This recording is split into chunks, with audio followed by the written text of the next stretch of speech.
ಇವತ್ತು ಕೂಡ ಕರ್ತನ ಆತ್ಮನ ಪ್ರೇರಿತವಾಗಿ ಒಂದು ಬಹಳ ಮುಖ್ಯವಾದಂಥ ಒಂದು ವಿಷಯ, ಈ ಅಂತ್ಯಕಾಲಕ್ಕೆ ಸಂಬಂಧಪಟ್ಟಂಥ ಒಂದು ವಿಷಯ, ಸಭೆಗಳಿಗೆ ಬೇಕಾಗಿರುವಂಥ ಒಂದು ವಿಷಯ, ದೇವ ಜನರಿಗೆ, ದೇವ ಸೇವಕರಿಗೆ ಬೇಕಾಗಿರುವಂಥ ಒಂದು ವಿಷಯವನ್ನು ಮುಂದಿನ ಕೆಲವು ವಾರಗಳು ನಾವು ಧ್ಯಾನ ಮಾಡಲಿದ್ದೇವೆ.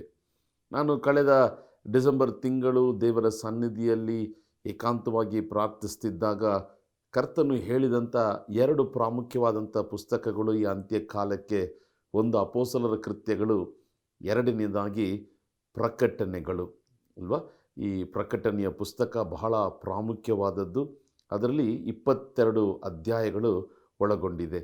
ಸೊ ನಾವು ಏನು ಧ್ಯಾನ ಮಾಡಲಿದ್ದೇವೆ ಅಂತ ನಾವು ನೋಡಬೇಕಾದ್ರೆ, ಕರ್ತನ ಪರಿಶುದ್ಧ ಆತ್ಮನು ಸಭೆಗಳಿಗೆ ಹೇಳುವಂಥ ವಿಷಯಗಳನ್ನು ನಾವು ಮುಂದಿನ ಕೆಲವು ವಾರಗಳು ಧ್ಯಾನ ಮಾಡಿ ಅನೇಕ ಕಾರ್ಯಗಳನ್ನು ನಾವು ಕಲಿತುಕೊಂಡು, ನಾವು ಯಾವುದನ್ನೆಲ್ಲ ಒಳ್ಳೆಯದಾಗಿ ದೇವರಿಗೆ ಮೆಚ್ಚುಗೆಯಾಗಿ ದೇವರ ಚಿತ್ತದಂತೆ ನಾವು ಮಾಡ್ತಿದ್ದೆವೋ ಅದನ್ನೆಲ್ಲ ನಾವು ಮುಂದುವರೆದು ಮಾಡಿ, ಯಾವುದನ್ನೆಲ್ಲ ನಾವು ಬಿಡಬೇಕೋ, ಯಾವುದನ್ನು ಬಿಟ್ಟು ನಾವು ಮಾನಸಾಂತರ ಹೊಂದಬೇಕೋ ಅದನ್ನು ಬಿಟ್ಟು ನಾವು ಮಾನಸಾಂತರ ಹೊಂದುವಾಗ ನಿತ್ಯ ಜೀವವು ನಮಗೆ ನಿಶ್ಚಯ. ಪ್ರಿಯರಾದವರೇ, ನಾವು ಏನು ಧ್ಯಾನ ಮಾಡಲಿದ್ದೇವೆ ಅಂತ ನೋಡಬೇಕಾದ್ರೆ, ಪ್ರಕಟಣೆಯ ಪುಸ್ತಕ ಅದರ 1ನೇ ಅಧ್ಯಾಯ, 2ನೇ ಅಧ್ಯಾಯ, 3ನೇ ಅಧ್ಯಾಯದಲ್ಲಿ ಯೋಹಾನನು 7 ಸಭೆಗೆ ಬರೆದಂಥ ಆ ಪತ್ರಿಕೆಗಳ ಬಗ್ಗೆ ನಾವು ಧ್ಯಾನ ಮಾಡಲಿದ್ದೇವೆ. ಇವತ್ತು ನಾವು ಅದನ್ನು ಶುರು ಮಾಡಲಿದ್ದೇವೆ. ನೋಡ್ರಿ, ಸತ್ಯವೇದ ಪುಸ್ತಕದಲ್ಲಿ ಒಟ್ಟು 66 ಪುಸ್ತಕಗಳಿದೆ. ಆದಿಕಾಂಡದಿಂದ ಪ್ರಕಟಣೆಯ ಪುಸ್ತಕದ ತನಕ. ಪ್ರಕಟಣೆ ಅಂತ ನೋಡಬೇಕಾದ್ರೆ ದ ರೆವಲೇಷನ್. ಈ ಪ್ರಕಟಣೆಯ ಪುಸ್ತಕ ಕಡೆಯದಾಗಿರುವಂಥ ಒಂದು ಪುಸ್ತಕ. ಈ ಬೈಬಲಲ್ಲಿ ಕಡೇ ಪುಸ್ತಕ ನೋಡ್ರಿ. ಸತ್ಯವೇದ ಪುಸ್ತಕ ನೀವು ತೆರೆದು ನೋಡುವುದಾದರೆ, ಈ ಸತ್ಯವೇದದಲ್ಲಿ ಕಡೆಯ ಪುಸ್ತಕ 22 ಅಧ್ಯಾಯಗಳು ಒಳಗೊಂಡಿದೆ.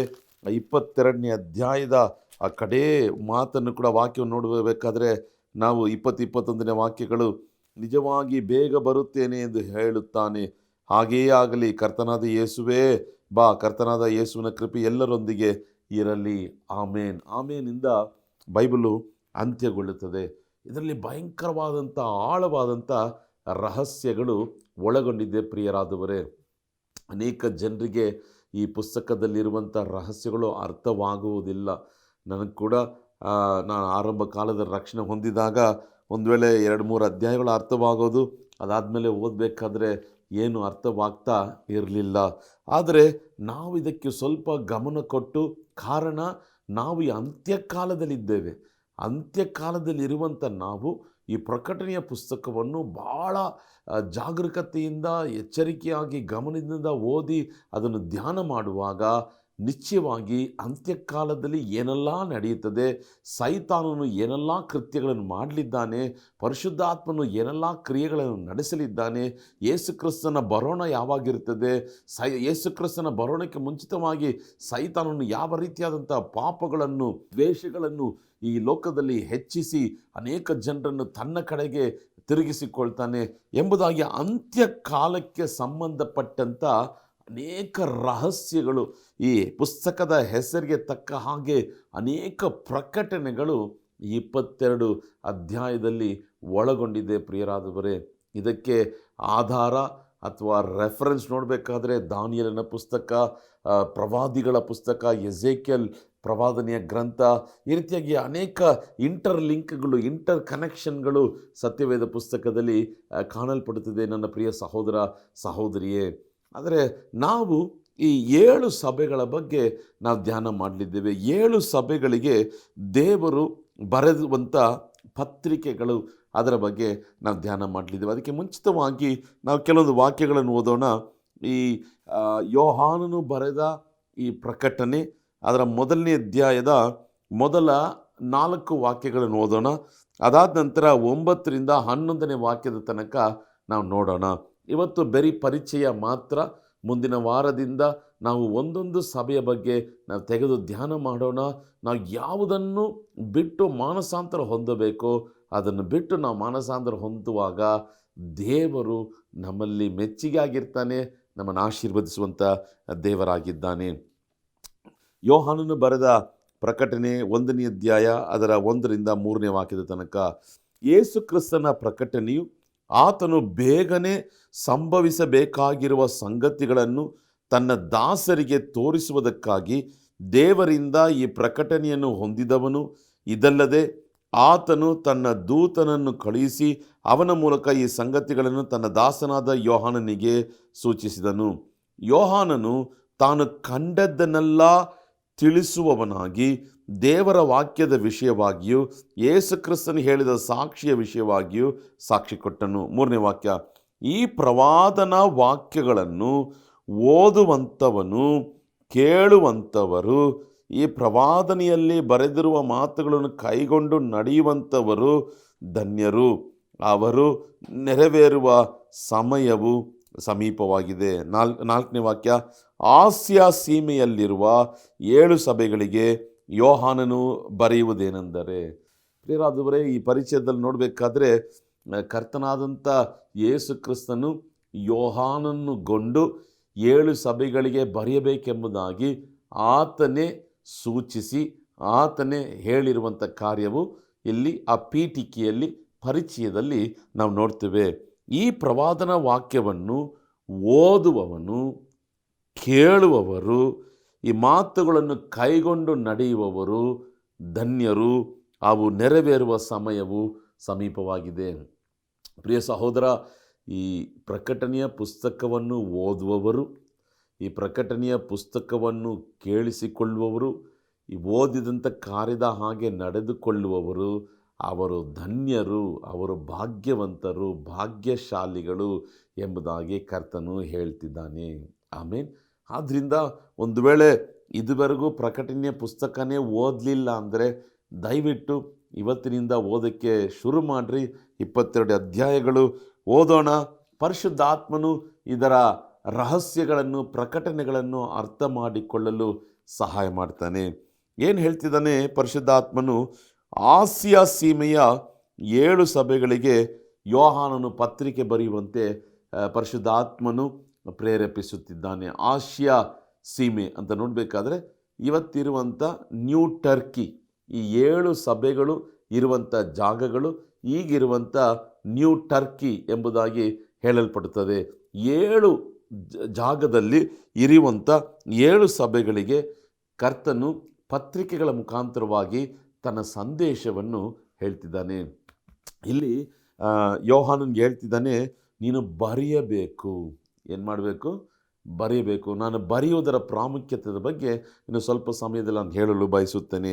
ಅದೇ ರೀತಿಯಾಗಿ 9ರಿಂದ 11ನೇ ವಾಕ್ಯನ ಓದುವಾಗ, ನಿಮ್ಮ ಸಹೋದರನು ಯೇಸುವಿನ ನಿಮಿತ್ತ ಹಿಂಸೆಯಲ್ಲಿಯೂ ರಾಜ್ಯದಲ್ಲಿಯೂ ತಾಳ್ಮೆಯಲ್ಲಿಯೂ ನಿಮ್ಮೊಂದಿಗೆ ಪಾಲುಗಾರನು ಆಗಿರುವಂಥ ಯೋಹಾನನೆಂಬ ನಾನು ದೇವರ ವಾಕ್ಯಕ್ಕೋಸ್ಕರವು ಯೇಸುವಿನ ವಿಷಯವಾಗಿ ಸಾಕ್ಷಿಗೋಸ್ಕರವು ಪತ್ಮೋಸ್ ದ್ವೀಪದಲ್ಲಿದ್ದೆನು. ನಾನು ಕರ್ತನ ದಿನದಲ್ಲಿ ದೇವರಾತ್ಮ ವಶನಾಗಿ ನನ್ನ ಹಿಂದುಗಡೆ ತುತ್ತೂರಿಯ ಶಬ್ದದಂತಿರುವಂಥ ಮಹಾಶಬ್ದವನ್ನು ಕೇಳಿದೆನು. ಅದು, ನೀನು ನೋಡುವುದನ್ನು ಪುಸ್ತಕದಲ್ಲಿ ಬರೆದು ಎಫೆಸ, ಸ್ಮರ್ನ, ಪೆರ್ಗಮ, ತುವೈತರ, ಸಾರ್ದಿಸ್, ಫಿಲಿಡೆಲ್ಫಿಯಾ, ಲವೋದಿಕಿಯ ಎಂಬಿ 7 ಪಟ್ಟಣಗಳ ಸಭೆಗಳಿಗೆ ಕಳುಹಿಸಬೇಕೆಂದು ನುಡಿಯಿತು. ನೋಡ್ರಿ, ಇದರ ಹಿನ್ನೆಲೆ ಯೋಹಾನನು ಹೇಗೆ ಅದನ್ನು ಬರೆದ ಎಂಬುದಾಗಿ ನೋಡುವಾಗ, ಕರ್ತನು ಅವನಿದ್ದಂಥ ಜಾಗ ಎಲ್ಲಿ? ಪತ್ಮೋಸ್ ದ್ವೀಪ, ದ ಐಲ್ಯಾಂಡ್ ಆಫ್ ಪ್ಯಾಟ್ಮೋಸ್ಟ್.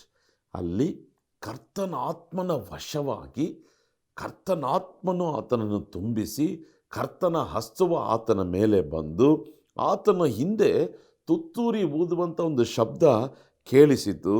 ಕೇಳಿದ ತಕ್ಷಣ ಶಬ್ದ ಏನು ಹೇಳಿತು? ನೀನು ನೋಡುವುದನ್ನು ಪುಸ್ತಕದಲ್ಲಿ ಬರೆ. ಆಮೇಲೆ ಪ್ರಿಯ ಸಹೋದರ, ಪ್ರಿಯ ಸಹೋದರಿಯೇ, ಆದಿಕಾಂಡದಿಂದ ಪ್ರಕಟಣೆಯ ಪುಸ್ತಕ ತನಕ ನಾವು ನೋಡಬೇಕಾದ್ರೆ ಕರ್ತನು ತನ್ನ ದಾಸರನ್ನು ಬರೆಯುವುದರಲ್ಲಿ ಉಪಯೋಗಿಸಿದ್ದಾನೆ. ಆಮೇಲೆ ಎಷ್ಟು ಜನರಿಗೆ ಅರ್ಥ ಆಗ್ತಾ ಇದೆ? ಹಲ್ಲೆಲೂಯಾ. ಮೋಶೆಯೊಟ್ಟಿಗೆ ಮುಖಾಮುಖಿಯಾಗಿ ಮಾತಾಡ್ದ, ಅಲ್ಲೇ ನಿಲ್ಲಿಸಲಿಲ್ಲ, ನೀನು ಬರೆಯಬೇಕು ಎಂಬುದಾಗಿ ಆತನು ಹೇಳಿದ. ಆಮೇಲೆ ಅಪೊಸ್ತಲರು ಬರೆದರು, ಅದು ಮಾತ್ರವಲ್ಲ ಪ್ರವಾದಿಗಳು ಬರೆದರು, ಅದು ಮಾತ್ರವಲ್ಲ ಇಲ್ಲಿ ಕಡೇ ಕಾಲದಲ್ಲಿ ನಡೆಯುವಂಥ ಈ ಘಟನೆಗಳನ್ನು ಪ್ರಕಟಣೆಯಾಗಿ ದೇವರು ಹೇಳುವಂಥ ಕಾರ್ಯಗಳನ್ನು ದೇವರೇ ಹೇಳ್ತಿದ್ದಾನೆ, ನೀನು ಬರೆಯಬೇಕು. ಆಮೇಲೆ ಇವತ್ತು ನೋಡ್ರಿ, ಮಾಧ್ಯಮಗಳು ಬಂದಿರುವುದರ ಮುಖಾಂತರವಾಗಿ ಅನೇಕರು ಬರೆಯುವುದು ಇಲ್ಲ. ಅವರೇನು ಮಾಡ್ತಾರೆ, ಯೂಟ್ಯೂಬ್ನಲ್ಲಿ, ಫೇಸ್ಬುಕ್ನಲ್ಲಿ ಅವರ ಸಂದೇಶಗಳನ್ನು ಕೊಟ್ಟು ಇದು ಸೇವೆ ಮುಗೀತು ಎಂಬುದಾಗಿ ಹೇಳ್ತಿದ್ದಾರೆ. ನಾನು ಕೂಡ ಇದೇ ತಪ್ಪನ್ನು ಮಾಡ್ತಾ ಇದ್ದೇನೆ. ಕರ್ತನು ನನ್ನನ್ನು ಕೂಡ ಬರೆಯಬೇಕೆಂಬುದಾಗಿ ಹೇಳಿದ್ದಾನೆ. ಕಾರಣ ದಿನ ಒಂದು ಬರ್ತದೆ ಸಹೋದರ.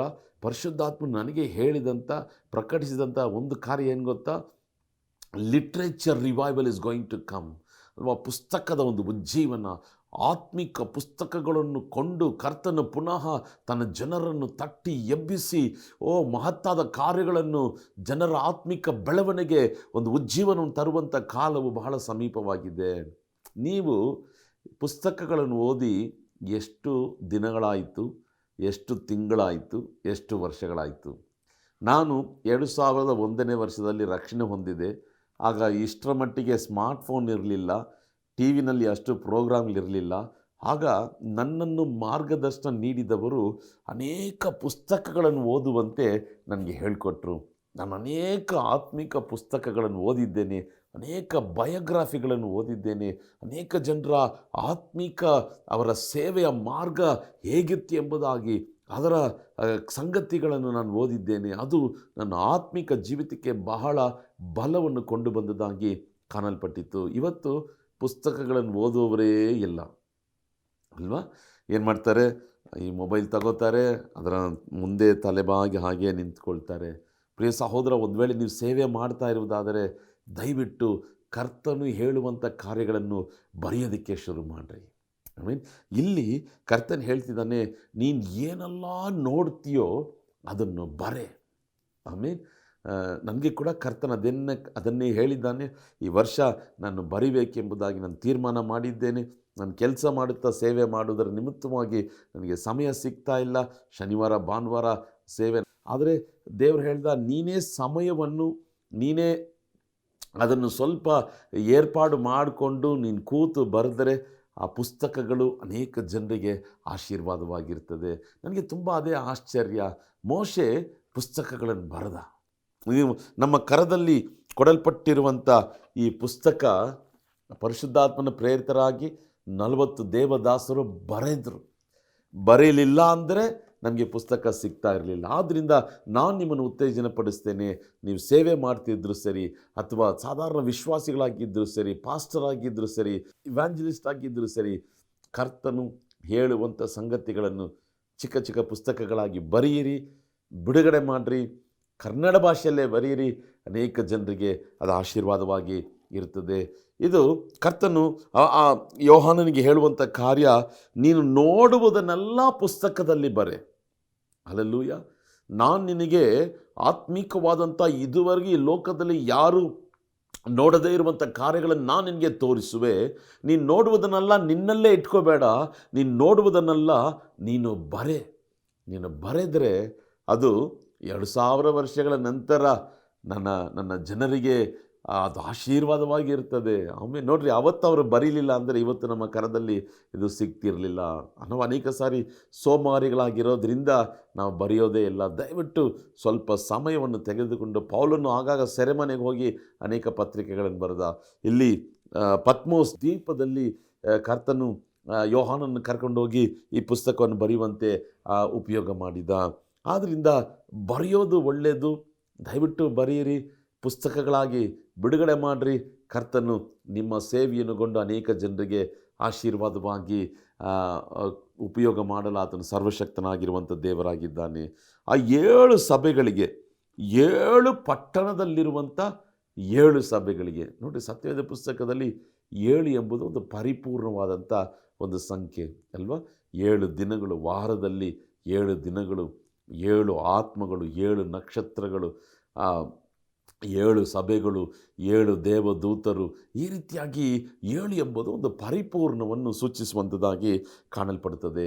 ಆ ಸಭೆಗಳು 7 ಪಟ್ಟಣದಲ್ಲಿರುವಂಥ ಆ ಸಭೆಗಳು, ಆ ಹೆಸರುಗಳು ಏನಂತ ನೋಡಬೇಕಾದ್ರೆ ಎಫೆಸ ಸಭೆ.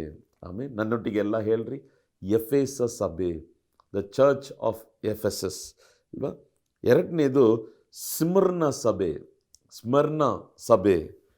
ಮೂರನೇದು ಪೆರ್ಗಮ, ಆ ಪಟ್ಟಣದಲ್ಲಿರುವಂಥ ಸಭೆ. ಒಂದು ವೇಳೆ ಚಿಕ್ಕಬಳ್ಳಾಪುರ, ದೊಡ್ಡಬಳ್ಳಾಪುರ, ಮೈಸೂರು ಆ ಥರ ಹೇಳಿದ್ರೆ ಈಸಿಯಾಗಿ ನೆನಪಿನಲ್ಲಿ ಇಟ್ಕೋಬೋದಲ್ಲ. ಈ ಸಭೆಗಳ ಪಟ್ಟಣಗಳ ಹೆಸರು ಆ ಕಾಲದಲ್ಲಿ ಏಷ್ಯಾ ಮೈನರಲ್ಲಿದ್ದಂಥ ಈ ಪಟ್ಟಣಗಳು ಈಗ ಇವುಗಳು ಬೇರೆ ಥರ ಬದಲಾಗಿದೆ. ಮೂರನೇ ಸಭೆ ಏನು? ಪೆರ್ಗಮ ಸಭೆ. ನಾಲ್ಕನೇ ಸಭೆ ತುವತ್ತೈರ ಸಭೆ. ಐದನೇ ಸಭೆ ಸಾರ್ದಿಸ್, ಸಾರ್ದಿಸ್ ಸಭೆ. ಆರನೇ ಸಭೆ ಫಿಲಿಡೆಲ್ಫಿಯಾ ಸಭೆ. ಏಳನೇ ಸಭೆ ಲವೋದಿಕಿಯ ಎಂಬುದಾಗಿ ಹೇಳಲ್ಪಡುವಂಥ ಆ ಸಭೆ. ಹಲ್ಲೆಲೂಯಾ. 7 ಸಭೆಗಳ ಹೆಸರು ನೀವೇ ಹೇಳ್ತೀರ ನೋಡೋಣ. ಎಫೆಸ ಸಭೆ, ಸ್ಮಿರ್ನ ಸಭೆ, ಪೆರ್ಗಮ ಸಭೆ, ತುವತ್ತೈರ ಸಭೆ, ಸಾರ್ದಿಸ್ ಸಭೆ, ಫಿಲಿಡೆಲ್ಫಿಯಾ ಸಭೆ, ಲವೋದಿಕಿಯ ಸಭೆ. 7 ಸಭೆಗಳಿಗೆ, 7 ಪಟ್ಟಣದಲ್ಲಿರುವಂಥ 7 ಸಭೆಗಳಿಗೆ ಕರ್ತನು ತನ್ನ ಸಂದೇಶವನ್ನು ಕೊಡುವುದನ್ನೇ ಈ ಪ್ರಕಟಣೆಯ ಪುಸ್ತಕ 2ನೇ ಅಧ್ಯಾಯ 3ನೇ ಅಧ್ಯಾಯದಲ್ಲಿ ಬರೆಯಲ್ಪಟ್ಟಿದೆ. Hallelujah, hallelujah. ಕರ್ತನು ತಾನು ಹೇಳುವುದನ್ನು ತನ್ನ ದಾಸರ ಮುಖಾಂತರವಾಗಿ ಅಕ್ಷರಗಳಲ್ಲಿ ಪತ್ರಿಕೆ ಮೂಲಕವಾಗಿ ಬರೆದು ಆ ಸಭೆಗೆ ಅದನ್ನು ತಲುಪುವಂತೆ ಸಭೆಯ ಜನರು ಅದನ್ನು ಓದಿ ದೇವರ ಹೃದಯದಲ್ಲಿರುವುದನ್ನು ಅರ್ಥ ಮಾಡಿಕೊಂಡು ದೇವರು ಹಾರೈಸುವುದನ್ನು ದೇವರಿಗೆ ಮಹಿಮೆ ಸಲ್ಲಿಸಿ ತಿದ್ದುಕೊಳ್ಳಬೇಕಾದಂಥ ವಿಷಯ, ಮಾನಸಾಂತರ ಹೊಂದಬೇಕಾದಂಥ ವಿಷಯದಲ್ಲಿ ಮಾನಸಾಂತರ ಹೊಂದಿ ಪರಲೋಕ ರಾಜ್ಯದಲ್ಲಿ ಸೇರಬೇಕು. ಅದಕ್ಕಾಗಿಯೇ ದೇವರು ಇದನ್ನು ನಮ್ಮ ಕರದಲ್ಲಿ ಬರೆದುಕೊಟ್ಟಿದ್ದಾನೆ. ಈ 1ನೇ ಅಧ್ಯಾಯ ಈ ಎಲ್ಲ 20 ವಾಕ್ಯಗಳು ನೋಡಬೇಕಾದ್ರೆ ಯೇಸು ಕ್ರಿಸ್ತನು ಹೇಗೆ ಕಾಣಿಸಿಕೊಂಡ ಎಂಬುದನ್ನು ಅದ್ಭುತವಾಗಿ ಈ ಜಾಗದಲ್ಲಿ ಬರೆಯಲ್ಪಟ್ಟಿದೆ. ನೋಡ್ರಿ, 12ನೇ ವಾಕ್ಯದಿಂದ ನಾವು ನೋಡಬೇಕಾದ್ರೆ ಅದರ 17ನೇ ವಾಕ್ಯದ ತನಕ ನಾವು ನೋಡಬೇಕಾದ್ರೆ ವಾಕ್ಯ ಈ ರೀತಿಯಾಗಿ ಹೇಳ್ತದೆ. ತನ್ನ ಸಂಗಡ ಮಾತಾಡುತ್ತಿದ್ದ ಶಬ್ದವು ಯಾರದೆಂದು ನೋಡುವುದಕ್ಕೆ ಹಿಂದಕ್ಕೆ ತಿರುಗಿದಾಗ 7 ಚಿನ್ನದ ದೀಪಸ್ತಂಭಗಳನ್ನು, ಆ ದೀಪಸ್ತಂಭಗಳ ಮಧ್ಯದಲ್ಲಿ ಮನುಷ್ಯಕುಮಾರನಂತೆ ಇರುವವನು ಕಂಡೆನು. ಆತನು ನಿಲುವಂಗಿಯನ್ನು ತೊಟ್ಟು ಚಿನ್ನದ ಪಟ್ಟಿಯನ್ನು ಎದೆಗೆ ಕಟ್ಟಿಕೊಂಡಿದ್ದನು. ಆತನ ತಲೆಯ ಕೂದಲು ಬಿಳಿ ಉಣ್ಣೆಯಂತೆಯೂ ಹಿಮದಂತೆಯೂ ಬೆಳ್ಳಗಿತ್ತು. ಆತನ ಕಣ್ಣುಗಳು ಬೆಂಕಿಯ ಉರಿಯಂತೆಯೂ ಆತನ ಪಾದಗಳು ಕುಳುಮೆಯಲ್ಲಿ ಕಾಯಿಸಿದ ತಾಮ್ರದಂತೆಯೂ ಆತನ ಧ್ವನಿಯು ಜಲಪ್ರವಾಹದ ಘೋಷದಂಥವು ಇದ್ದವು. 16ನೇ ವಾಕ್ಯ. ಆತನ ಬಲಗೈಯಲ್ಲಿ 7 ನಕ್ಷತ್ರಗಳಿದ್ದವು. ಆತನ ಬಾಯೊಳಗಿನಿಂದ ಹದವಾದ ಇಬ್ಬಾಯಿ ಕತ್ತಿಯು ಹೊರಡುತ್ತಿತ್ತು. ಆತನ ಮುಖವು ಮಧ್ಯಾಹ್ನದಲ್ಲಿ ಪ್ರಕಾಶಿಸುವ ಸೂರ್ಯನಂತಿತ್ತು. ನಾನು ಆತನನ್ನು ಕಂಡಾಗ ಸತ್ತವನ ಹಾಗೆ ಆತನ ಪಾದಗಳ ಮುಂದೆ ಬಿದ್ದೆನು. ಹಲ್ಲೆಲೂಯಾ. ನೋಡ್ರಿ, ಯೇಸು ಕ್ರಿಸ್ತನ ಒಂದು ದೃಶ್ಯವನ್ನು ಆ ಪತ್ಮೋಸ್ ದ್ವೀಪದಲ್ಲಿ ಯೋಹಾನನು ಕಂಡಾಗ ಯೇಸು ಕ್ರಿಸ್ತನು ನೋಡ್ರಿ, ಆತನ ಕೂದಲು ಬಿಳಿ ಉಣ್ಣೆಯಂತಿತ್ತು, ಆತನ ಕಣ್ಣುಗಳು ಉರಿಯುವಂಥ ಬೆಂಕಿಯಾಗಿತ್ತು, ಆತನ ಪಾದಗಳು ಕುಳುಮೆಯಲ್ಲಿ ಕಾಯಿಸಿದಂಥ ತಾಮ್ರದಂತಿತ್ತು. ಈ ರೀತಿಯಾಗಿ ವರ್ಣಿಸುತ್ತಾ ಬರುತ್ತಿದ್ದಾಗ ಬಾಯ ಒಳಗಿಂದ ಇಬ್ಬಾಯಿ ಕತ್ತಿ, ಆತನ ಮುಖವು ಸೂರ್ಯನ ಹಾಗೆ ಪ್ರಕಾಶ. ಇದನ್ನು ನೋಡಿದ ತಕ್ಷಣ ಯೋಹಾನನು ಸತ್ತವನಂತೆ ಯೇಸುವಿನ ಮುಂದೆ ಆತನ ಪಾದಗಳಲ್ಲಿ ಬಿದ್ದನು. ಆಮೇಲೆ ಯಾರೂ ದೇವರ ಮಹಿಮೆಯನ್ನು ನೋಡಿ ನಿಂತ್ಕೊಳ್ಳೋಕ್ಕೆ ಸಾಧ್ಯ ಇಲ್ಲ. ಕೆಲವರು ಹೇಳ್ತಾರಲ್ಲ, ಏನು ಇವರು ಬೀಳ್ತಾರಲ್ಲ, ಈ ಸೇವಕರು ಪ್ರೇಯರ್ ಮಾಡಿದ ತಕ್ಷಣ ಬೀಳ್ತಾರಲ್ಲ. ಕೆಲವರು ಬೇಕಂತಲೇ ಬೀಳ್ತಾರೆ ಅಲ್ವ, ಕೆಲವರು ಬೇಕಂತಲೇ ತಳ್ಳಿಬಿಡ್ತಾರೆ, ತಲೆ ಮೇಲೆ ಕೈ ಇಟ್ಟು ತಳ್ಳಿಬಿಡ್ತಾರೆ. ಕೆಲವರು ಅವ್ರಿಗೆ ಅಭ್ಯಾಸ ಆಗಿಬಿಟ್ಟಿದೆ, ಯಾರು ಕೈ ಇಟ್ಟರು ಕೂಡ ಅವ್ರು ತಾನಾಗಿ ಬಿದ್ದುಬಿಡ್ತಾರೆ. ನೀವು ನಾನು ನಿಜವಾಗ್ಲೂ ದೇವರ ಮಹಿಮೆಯನ್ನು ಕಂಡಿರುವುದಾದರೆ, ಕಾಣುವುದಾದರೆ, ಯೋಹಾನನು ಕಂಡ ಆ ಅನುಭವ ನಮಗೂ ಉಂಟಾಗ್ತಿದೆ ಪ್ರಿಯರಾದವರೇ. ಯೋಹಾನನು ಏನು ಮಾಡ್ದ? ಯೇಸು ಕ್ರಿಸ್ತನ ಆ ಮಹಿಮೆಯಾದಂಥ ಸೂರ್ಯದಂತಿರುವಂಥ ಪ್ರಕಾಶವಾದಂಥ ಮುಖವನ್ನು, ಉರಿಯುವಂಥ ಬೆಂಕಿಯ ಆಗಿರುವಂಥ ಕಣ್ಣುಗಳು, ಕುಳುಮಿಯಲ್ಲಿ ಕಾಯಿಸಿದಂಥ ತಾಮ್ರದಂತಿರುವಂಥ ಪಾದಗಳು. ಸ್ವಲ್ಪ ಯೋಚನೆ ಮಾಡಿ ನೋಡ್ರಿ, ಇದನ್ನು ನೋಡಿದ ತಕ್ಷಣ ಸತ್ತವನಂತೆ ಆತನ ಮುಂದೆ ಪಾದದಲ್ಲಿ ಬಿದ್ದನು. ಇದರ ಯೇಸು ಕ್ರಿಸ್ತನ ಮಹಿಮೆ. ಆತನನ್ನು ನೋಡಿ, ಆತನ ಮಹಿಮೆಯನ್ನು ಸ್ಪರ್ಶಿಸಿ ಈ ಸಾಧಾರಣವಾದಂಥ ಶರೀರದಲ್ಲಿ ತಾಳ್ಕೊಳ್ಳೋದಕ್ಕೆ ಸಾಧ್ಯವಾಗುವುದಿಲ್ಲ. ಸತ್ತವನಂತೆ ಆತನು ಕೆಳಗೆ ಬಿದ್ದನು. ಆಗ ಯೇಸು ಕ್ರಿಸ್ತನ ಆತನ ನೋಡಿ ಏನು ಹೇಳ್ತಾನೆ ನೋಡ್ರಿ, ಹೆದರಬೇಡ, ನಾನು ಮೊದಲೆಯವನು ಕಡೆಯದವನು, ಸದಾ ಜೀವಿಸುವ ಆಗಿದ್ದೇನೆ. ಸತ್ತವನಾದನು ಮತ್ತು ಇಗೋ ಯುಗ ಯುಗಾಂತರಗಳಲ್ಲಿಯೂ ಬದುಕುವವನಾಗಿದ್ದೇನೆ. ಮರಣದ ಮತ್ತು ಪಾತಾಳದ ಬೀಗದ ಕೈಗಳು ನನ್ನಲ್ಲಿ ಅವೆ. ಆದುದರಿಂದ ನೀನು ಕಂಡವುಗಳನ್ನು, ಈಗ ನಡೆಯುತ್ತಿರುವವುಗಳನ್ನು, ಮುಂದೆ ಆಗಬೇಕಾದವುಗಳನ್ನು ಬರೆ. ನನ್ನ ಬಲಗೈಯಲ್ಲಿ ನೀನು ಕಂಡ 7 ನಕ್ಷತ್ರಗಳ ಮತ್ತು 7 ಚಿನ್ನದ ದೀಪಸ್ತಂಭಗಳ ಗೂಢಾರ್ಥವನ್ನು ವಿವರಿಸುತ್ತೇನೆ. ಆ 7 ನಕ್ಷತ್ರಗಳೆಂದರೆ ಆ 7 ಸಭೆಗಳು, 7 ಸಭೆಗಳ ದೂತರು. ಆ 7 ದೀಪಗಳು ಅಂದರೆ 7 ಸಭೆಗಳು. ಆಮೇಲೆ ನೋಡ್ರಿ, ಕರ್ತನ ಹೇಳ್ತಿದ್ದಾನೆ, ನೀನು ಏನೆಲ್ಲ ನೋಡ್ತೀಯ ಅದನ್ನೆಲ್ಲ ದಯವಿಟ್ಟು ಬರೆಯಪ್ಪ, ನಾನು ನಿನಗೆ ವಿವರಿಸಿ ಹೇಳುತ್ತೇನೆ. ಆಮೇಲೆ ಯೇಸು ಕ್ರಿಸ್ತನ್ ನೋಡ್ರಿ, ಯೋಹಾನನಿಗೆ ಎಂಥ ಒಂದು ಅನುಭವವನ್ನು ಕೊಡ್ತಿದ್ದಾನೆ. ಒಂದು ವೇಳೆ ನಮ್ಮನ್ನು ಕೂಡ ದೇವರು ಈ ರೀತಿಯಾಗಿ ಆಶೀರ್ವದಿಸಬೇಕಾದ್ರೆ, ಆತನು ಚಿತ್ತಗೊಂಡಿರುವುದಾದರೆ, ನಿಜವಾಗಲೂ ಈ ಅನುಭವಗಳನ್ನು ನಮಗೂ ಕೊಡುವಂಥ ದೇವರಾಗಿದ್ದಾನೆ.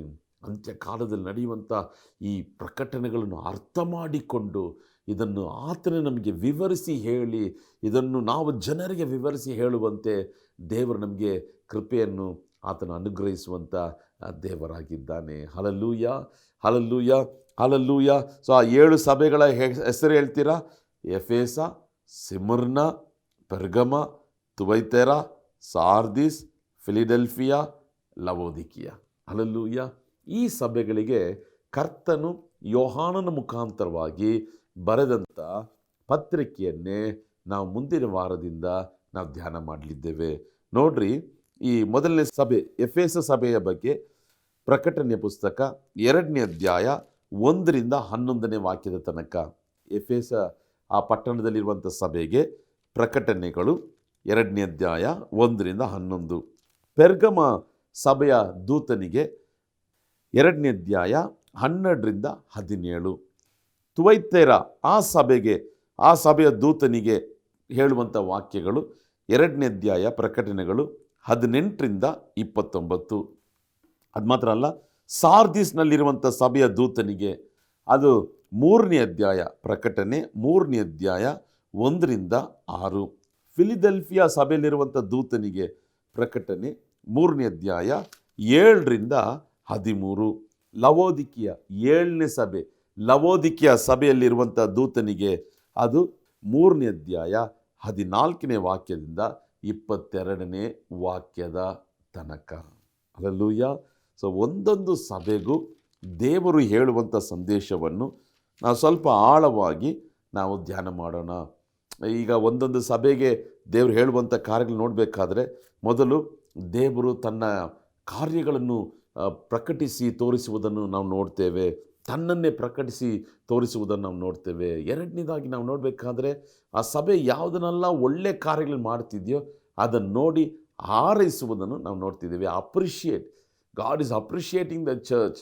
ನೀನು ನನ್ನ ಸೇವೆಗಾಗಿ ತುಂಬ ಕಷ್ಟಪಡ್ತಿದ್ಯಾ, ನಿನಗೆ ಸ್ವಲ್ಪ ಬಲ ಇದ್ದರೂ ಕೂಡ ನೀನು ತುಂಬ ಕಷ್ಟಪಡ್ತಿದ್ಯಾ, ನನ್ನ ಸೇವೆ ಮಾಡ್ತಿದ್ಯಾ, ವಿಗ್ರಹ ಆರಾಧನೆ ಮಾಡ್ತಿಲ್ಲ, ಆ ಒಂದು ದುರುಪದೇಶಕ್ಕೆ ನೀನು ಕಿವಿಗೊಡ್ತಿಲ್ಲ, ಸುಳ್ಳು ಪ್ರವಾದಿಗಳನ್ನ ಕಂಡುಕೊಂಡು ಅವರನ್ನು ನೀನು ನಿರಾಕರಿಸ್ತಿದ್ಯಾ, ಈ ರೀತಿಯಾಗಿ ಅವರು ಸಭೆಯಾಗಿ ಮಾಡುವಂಥ ಒಳ್ಳೆಯ ಕಾರ್ಯಗಳನ್ನು ಹಾರೈಸ್ತಿದ್ದಾರೆ. ನಂತರ ಏನು ಹೇಳ್ತಿದ್ದಾರೆ, ನಮ್ಮಲ್ಲಿರುವಂಥ ತಪ್ಪನ್ನು ತೋರಿಸ್ತಿದ್ದಾರೆ. ಆಮೇಲೆ ಸಹೋದರ ಸಹೋದರಿಯೇ, ಇದು ಈ ಕಾಲಕ್ಕೆ ಪ್ರತಿ ಸಭೆಗೂ, ಪ್ರತಿ ಸಭೆ ಅಂದರೆ ಪ್ರತಿ ಮನುಷ್ಯನಿಗೂ ಬೇಕಾಗಿರುವಂಥ ಸಂದೇಶ.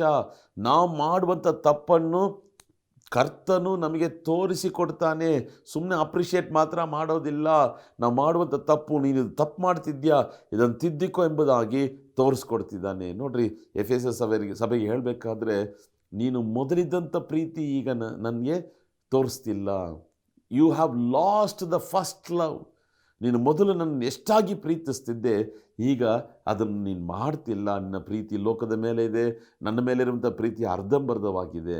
ಒಂದು ವೇಳೆ ನಾವದನ್ನು ತಿದ್ದುಕೊಂಡು ನಾವದನ್ನು ಜಯಿಸುವುದಾದರೆ, ಆತನು ಕೊಡುವಂಥ ಕೊಡುಗೆ, ಆತನು ಕೊಡುವಂಥ ಸನ್ಮಾನ, ಅದನ್ನು ಕಡೆಯದಾಗಿ ಕರ್ತನು ಬರೆದಿದ್ದಾನೆ. ಜಯ ಹೊಂದುವವನಿಗೆ ಕರ್ತನು ಏನೆಲ್ಲ ಆಶೀರ್ವಾದಗಳನ್ನು ಕೊಡ್ತಾನೆ. ಹಲ್ಲೆಲೂಯಾ. ಪ್ರತಿ ಸಭೆಗೆ ಬರಬೇಕಾದ್ರೆ ಇದೆ ಕರ್ತನು ಉಪಯೋಗ ಮಾಡಿರುವಂಥ ಒಂದು ಮಾದರಿ. ಮೊದಲು ತನ್ನನ್ನು ತಾನೇ ಹೇಗಿದ್ದಾನೆ ಎಂಬುದಾಗಿ ತೋರಿಸ್ಕೊಳ್ತಾನೆ. ಎರಡನೇದು ನೋಡಬೇಕಾದ್ರೆ, ತನ್ನ ಜನರಿಗೆ, ತನ್ನ ಸಭೆಗೆ ಕರ್ತನು ಹಾರೈಕೆಗಳನ್ನು ಹೇಳ್ತಾನೆ, ಅಪ್ರಿಷಿಯೇಟ್ ಮಾಡ್ತಾನೆ, ಕಾಂಪ್ಲಿಮೆಂಟ್ರಿ ಕೊಡ್ತಾನೆ. ಇದನ್ನು ತುಂಬ ಚೆನ್ನಾಗಿ ಮಾಡ್ತಿದ್ದೀರಾ. ಮೂರನೇದಾಗಿ, ಅವರು ತಪ್ಪು ಮಾಡುವುದಾದರೆ ತಿದ್ದಿಕೊಂಡು ಮಾನಸಾಂತರ ಹೊಂದಬೇಕೆಂಬುದಾಗಿ ಅದನ್ನು ಉಪದೇಶಿಸ್ತಿದ್ದಾನೆ. ಕಡೆಯದಾಗಿ, ನಾವು ಮಾನಸಾಂತರ ಹೊಂದುವುದಾದರೆ ಜಯ ಹೊಂದುವವರಿಗೆ ಈ ರೀತಿಯಾದಂಥ ಆಶೀರ್ವಾದಗಳನ್ನು ಇಟ್ಟಿದ್ದೇನೆ ಎಂಬುದಾಗಿ ಕರ್ತನು ಆ ಸಭೆಗೆ ಹೇಳುವಂಥ ಸಂಗತಿಯನ್ನು, ಆ ಜಯ ಹೊಂದುವವನಿಗೆ ಇದನ್ನು ನಾನು ಕೊಡ್ತೇನೆ ಎಂಬುದಾಗಿ ಹೇಳಿ ಮುಗಿಸುವುದನ್ನು ನಾವು ನೋಡ್ತೇವೆ. ಆಮೇಲೆ 7 ಸಭೆ ಹೆಸರು ಇನ್ನೊಂದು ಆವರ್ತಿ ನಾನು ಹೇಳ್ತೇನೆ, ಪುನಃ ಹೇಳ್ತಿದ್ದೇನೆ, ಯಾಕೆಂದರೆ ನಾವು ಮರಿಬಾರ್ದು. ಎಫೆಸ ಸಭೆ, ಸ್ಮಿರ್ನ ಸಭೆ, ಪೆರ್ಗಮ ಸಭೆ, ಥುವೈತೈರ ಸಭೆ, ಸಾರ್ದಿಸ್ ಸಭೆ, ಫಿಲಡೆಲ್ಫಿಯಾ ಸಭೆ, ಲವೋದಿಕೀಯ ಸಭೆ. ದಯವಿಟ್ಟು 2ನೇ ಅಧ್ಯಾಯ, ಸಹೋದರ ಸಹೋದರಿಯೇ, ದಯವಿಟ್ಟು ಇದನ್ನು ಓದ್ರಿ. ಆ ಪ್ರಕಟಣೆಯ 2ನೇ ಅಧ್ಯಾಯ, 3ನೇ ಅಧ್ಯಾಯ, ಈ ಸಭೆಗಳ ಬಗ್ಗೆ ಅನೇಕ ಮಾಹಿತಿಗಳನ್ನು ನಾವು ಕಲಿಯಲಿದ್ದೇವೆ. ಪರಿಶುದ್ಧಾತ್ಮನೇ ನಮಗೆ ಸಹಾಯ ಮಾಡ್ತಾನೆ. ಅದು ನಮ್ಮ ಆತ್ಮಿಕ ಜೀವಿತಕ್ಕೆ ಬಹಳ ಪ್ರಯೋಜನಕರವಾಗಿರ್ತದೆ. ಆಮೇಲೆ ನಾವು ಕಣ್ಗಳನ್ನು ಮುಚ್ಚಿ ನಾವು ಪ್ರಾರ್ಥನೆ ಮಾಡೋಣ. ನಮ್ಮನ್ನು ಬಹಳವಾಗಿ ಪ್ರೀತಿಸುವಂಥ ಪರಲೋಕದ ತಂದೆಯೇ, ಒಳ್ಳೆಯ ಸಮಯಕ್ಕಾಗಿ ಸ್ತೋತ್ರ ಸ್ವಾಮಿ. ಈ ಕಾರ್ಯಕ್ರಮವನ್ನು ನೋಡುವಂಥ ಪ್ರತಿಯೊಬ್ಬರು ನೀನು ಮುಟ್ಟಿ ಆಶೀರ್ವಿಸು ಸ್ವಾಮಿ. ಸಭೆಗಳಿಗೆ 2000 ವರ್ಷಗಳ ಹಿಂದೆ ನೀನು ಹೇಳಿದಂಥ ಅದೇ ಸಂದೇಶವನ್ನು ಇವತ್ತು ನೀನು ಹೇಳ್ತಿದ್ದೀಯಪ್ಪ, ನಮಗೆ ನೀನು ಹೇಳ್ತಿದ್ದೀಯ ಸ್ವಾಮಿ. ನಾವಿದನ್ನು ಚೆನ್ನಾಗಿ ತಿಳಿದು ಅರಿತು ದೇವರೇ, ನಾವು ಏನೆಲ್ಲ ಕಲಿಯಬೇಕೆಂಬುದಾಗಿ, ನೀವು ನಮ್ಗೆ ಏನೆಲ್ಲ ಕಲಿಸ್ಬೇಕೆಂಬುದಾಗಿದೆಯೋ ಅದನ್ನೆಲ್ಲವನ್ನು ನಮಗೆ ಕಲಿಸಿ ದೇವರೇ, ನಮ್ಮನ್ನು ಆಶೀರ್ವಿಸಿ ನಡೆಸಿ ಎಂಬುದಾಗಿ ಪ್ರಾರ್ಥಿಸ್ತೇವೆ. ದೇವರೇ, ಮುಂದಿನ ವಾರಗಳಲ್ಲಿ ಇದನ್ನು ಧ್ಯಾನ ಮಾಡಬೇಕಾದ್ರೆ ನಮಗೆ ನೀನೇ ಉಪದೇಶ ಮಾಡು, ಅರ್ಥ ಮಾಡಿಕೊಳ್ಳುವಂತೆ ಕೃಪೆಯನ್ನು ಅನುಗ್ರಹಿಸು. ಯೇಸುವಿನ ನಾಮದಲ್ಲಿ ಪ್ರಾರ್ಥಿಸ್ತೇವೆ ತಂದೆಯೇ. Amen, amen, amen. God bless you. ಇದು ಅನೇಕ ವಾರಗಳು, ಮೇ ಬಿ ಇನ್ನೊಂದು 10 ಭಾಗಗಳಾಗಿ ಈ ಒಂದು ಸಂದೇಶ ಇರ್ತದೆ. ದಯವಿಟ್ಟು ಕೇಳ್ರಿ, ಅರ್ಥ ಮಾಡ್ಕೊಳ್ರಿ. ಕರ್ತನು ನಮಗೆ ಮಹಾದೊಡ್ಡ ಕೃಪೆಯನ್ನು ಅನುಗ್ರಹಿಸಲಿ. ಕರ್ತನ ನಾಮ ಮಹಿಮೆ ಹೊಂದಲಿ. God bless you. ಆಮೇನ್.